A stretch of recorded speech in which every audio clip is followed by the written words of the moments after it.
যে বিষয়গুলোতে সমস্যা হচ্ছে এটা হচ্ছে স্পেস নিয়ে এন্ট্রি করতে পারবেন কয়টা ডিজিট, এগুলো এগুলো আর কি। তো এটা আমি একটু ক্লিয়ার করে দিচ্ছি।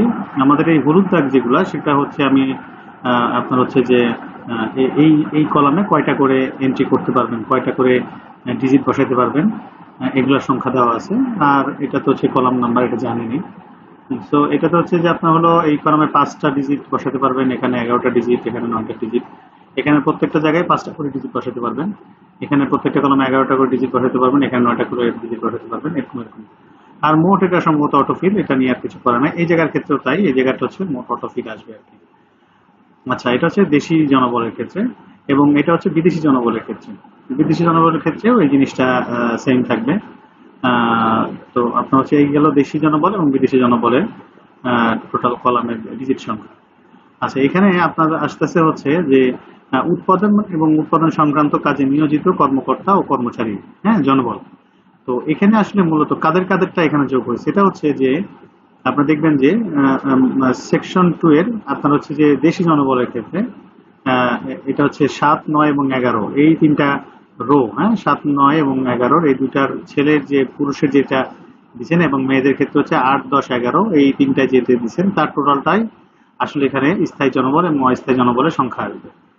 আর এখানে যদি আপনার বিদেশি জনবলও থাকে সেক্ষেত্রে হচ্ছে যে এই বিদেশি জনবলের 7, 9, 11 এই টোটাল, এই 7, 9, 11 দেশি জনবলের 7, 9, 11 নাম্বার রোটা এবং বিদেশি জনবলের 7, 9, 11 নাম্বার রোটা হচ্ছে মেইল মেইল টোটাল এই সেকশনে, এবং এটার 8, 10, 12 এবং দেশি জনবলে 8, 10, 12 এবং বিদেশি জনবলে 8, 10, 12 হচ্ছে এটার পুরুষের টোটাল। তো আমার মনে হয় বুঝতে পারছেন, এখানে হচ্ছে 6 কর্মরত জনবলের সংখ্যা, এখানে 6 ডিজিট, এর বেশি দেওয়া যাবে না।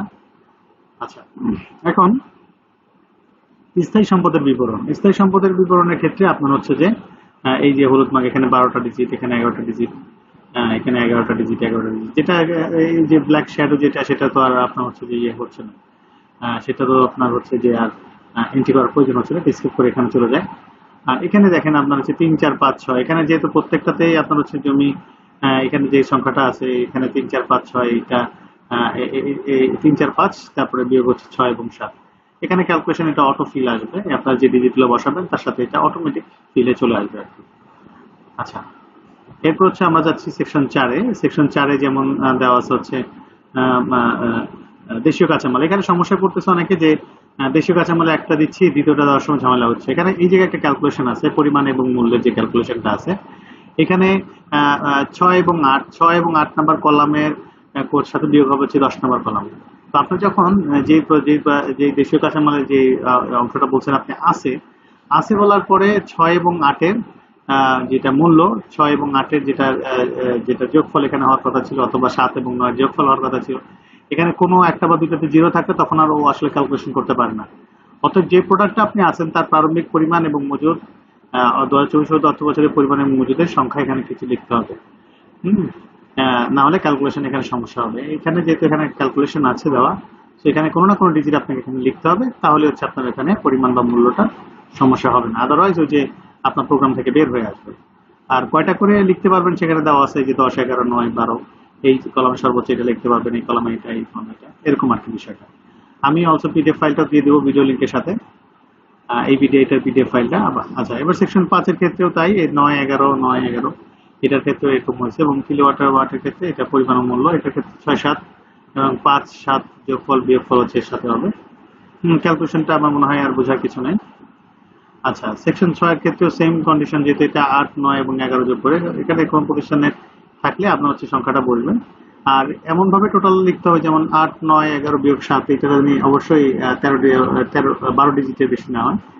এখানে 9 ডিজিট লিখতে পারেন, এখানে 11, এখানে 12, এখানে 12, এরকম আর কি। এই জায়গায় হিসেবটা সেরকম, এই জায়গায় হচ্ছে 9টা। আর এখানে পার্সেন্টেজের বিষয় যেহেতু বোঝা যাচ্ছে যে এখানে 100%-এর বেশি প্রয়োজন নয়। আর এই বইয়ের পরিমাণের ক্ষেত্রে 9 ডিজিট। আচ্ছা, 2024-25 অর্থ বছর এখানে ক্ষেত্রে হচ্ছে প্রত্যেকটা ক্ষেত্রে হচ্ছে 11টা সাইজ হচ্ছে 11টা থাকবে আর কি। এখানে আমি একটা জিনিস দেখাই দিব, 11টা থাকবে আর কি, এখানে 11টা ডিজিট বেশি লেখা যাবে না। আর সেকশন 9-এর ক্ষেত্রে হচ্ছে 11টা ডিজিট, হ্যাঁ, সেকশন 9-এর ক্ষেত্রে 8 এবং 9 দুইটার ক্ষেত্রে হচ্ছে 11টা ডিজিট বেশি লেখা যাবে না। এবার 10 হচ্ছে অটোমেটিক ওখান থেকে আসছে। এখন 10-এর ক্ষেত্রে যেটা হচ্ছে, আমি একটা জিনিস বুঝাই আপনাদের। 10 যেহেতু ওখান থেকে আসছে, হ্যাঁ, 10-এর সমস্যা করবে কখন, যখন আপনি এই যে 7 ও 11 কলমের অনুরূপ, এই জায়গাটার প্রবলেম হচ্ছে, অনেকে জানে না 4.15 এর 7 ও 11 কলমের অনুরূপ 3 ও 4 কলম। এটার যেমন 3 এবং 4 কলাম হচ্ছে, আপনারা তো জানেন এটা, এখানে 3 এবং 4 কলামের যে দুটা, এইখানে 11 যেটা, এটা কিন্তু সাইজ, এটার সাইজ 11, এটার সাইজ হচ্ছে 11, আর এটার সাইজ হচ্ছে 12, 3 4 5। তো 3 নম্বর কলাম যেটা, এখানে বলছে যে 7 ও 11, 4.15, মানে এটা 4 দশমিক সেকশনের 3 এবং 7 এবং 11টা হচ্ছে, এই জায়গাটা হচ্ছে 7 এবং এই 7 এবং 11 হচ্ছে এই 3 4, এটা এই কলম নাম্বারটা হচ্ছে 3, এই কলম নাম্বারটা হচ্ছে 4, এই কলম নাম্বার হচ্ছে 5। তো এই 3 এবং 4 হচ্ছে 7 এবং 4.15, 7 এবং 11 কলামের অনুরূপ, তাই না?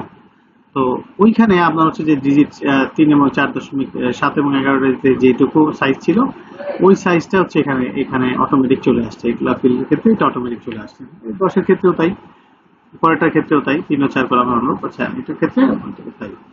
আর এটার ক্ষেত্রে পরিমাণটা যেটা আসবে, এখানে 12 ডিজিটের বেশি আসবে না। যদি 12 ডিজিটের বেশি হয়ে থাকে ওই এই কলামগুলোতে, তাহলে সেখান থেকে আপনার হচ্ছে প্রোগ্রাম পার্শিয়াল সেভ হয়ে যাবে আর কি। তো আর এটা হচ্ছে আপনার হলো অফিস কপি, যেটা আপনার অফিস কপি থেকে করছেন। এখন আমি একটা জিনিস দেখাই, আপনার যে গ্রস আউটপুট দিচ্ছেন, তারপর হচ্ছে ইন্ডাস্ট্রিয়াল কস্ট, আর হচ্ছে নন ইন্ডাস্ট্রিয়াল কস্ট। তো নন ইন্ডাস্ট্রিয়াল কস্টে কোন কোন ভ্যালু আসছে? ইন্ডাস্ট্রিয়াল কস্টে আসছে সেকশন 4-এর 14 নম্বর কলাম এবং 5-এর হচ্ছে 13 নম্বর কলাম। এর সাথে যোগ হয়েছে হচ্ছে সেকশন 8-এর 23, 27, 29, 30, 31, এই কলামগুলোর যোগফল। এই সবগুলোর যোগফল হচ্ছে ইন্ডাস্ট্রিয়াল কস্ট। আর নন ইন্ডাস্ট্রিয়াল কস্ট হচ্ছে সেকশন 8-এর কোন কোন কলামগুলো মিলে যোগ হয়েছে আর কি। এইগুলোর ক্ষেত্রে নন ইন্ডাস্ট্রিয়াল কস্টের সাইজ কতটুকু? ধর নন ইন্ডাস্ট্রিয়াল কস্টের সাইজ হচ্ছে 10। তো আপনার এই কয়টা কলাম যোগ করা হয়, এখানে যোগ করে যদি এখানে 10-এর বেশি বা সেকশন 11, 10, মানে সর্বোচ্চ এটা 11 নিবে। তো এর বেশি হলে আপনার হচ্ছে যে এখানে সমস্যা তৈরি করবে। তাহলে এই টোটালটা যোগফল চেষ্টা করবো আমরা, যেটাতে আপনার হচ্ছে না হয়, আপনার হচ্ছে 11-এর বেশি না হয়। তো সেক্ষেত্রে সমস্যা হবে না। তাহলে ইন্ডাস্ট্রিয়াল কস্ট এবং নন ইন্ডাস্ট্রিয়াল কস্ট কোন কোন কলামের থেকে আসছে, এটা আমার মনে হয় এখন আর সমস্যা হবে না। এবং প্রত্যেকটার ক্ষেত্রে হচ্ছে যে সাইজ কতটুকু, এখানে অটোমেটিক এই সাইজের বেশি হলে আপনার প্রোগ্রাম এখানে পার্শিয়াল সেভ হয়ে যাবে। এখন অফিস কপির ক্ষেত্রে পার্শিয়াল সেভে যদি একটু হয়, আমার মনে হয় খুব একটা সমস্যা হবে না, কারণ আমরা অফিস কপি থেকে আগে আবার আমরা ক্যালকুলেশন করব, এবং যে ডিপিসি এবং এস্টাবলিশমেন্ট নাম্বারে আমরা দেখব যে আসলে সাইজটা আরো বড় হওয়া উচিত, কিন্তু বড় হয় নাই।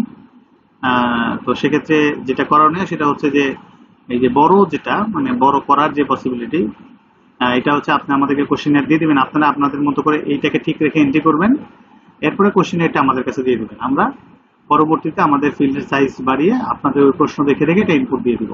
আবার বলতেছি, আমাদের এই যে সাইজ দেওয়া আছে, এই সাইজ দেখে আপনারা সর্বোচ্চ এই সাইজ দিয়ে এন্ট্রিটা করবেন, এবং তারপরে আমরা আপনাদেরকে আপনাদের যে কোশ্চেনারটা আমাদেরকে মেল করবেন, পূরণকৃত কোশ্চেনার আমাদের হোয়াটসঅ্যাপে পাঠাবেন, ওটা প্রিন্ট আউট দিয়ে আমরা আমাদের সাইজটা বাড়িয়ে আবার এন্ট্রি করে দিব আমরা।